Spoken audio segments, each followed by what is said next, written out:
ایک دفعہ کا ذکر ہے، ایک جنگل میں بہت سارے پرندے رہا کرتے تھے۔ پاس ہی دو درخت تھے، ایک درخت پر طوطا اور مینا رہتے تھے اور دوسرے درخت پر بھوکا سانپ رہتا تھا۔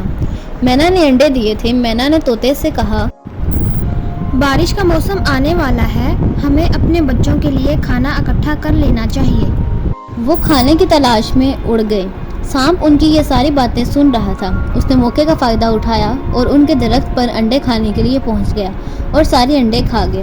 جب مینا اور طوطا کھانا لے کر واپس آئے تو انہوں نے دیکھا کہ ان کے انڈے غائب تھے۔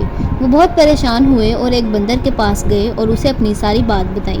بندر نے ایک کوے کو کہا، شہزادی نہانے سے پہلے اپنا قیمتی ہار اتار کر رکھتے ہیں، تم وہ لے آؤ اور سانپ کے گلے میں ڈال دو۔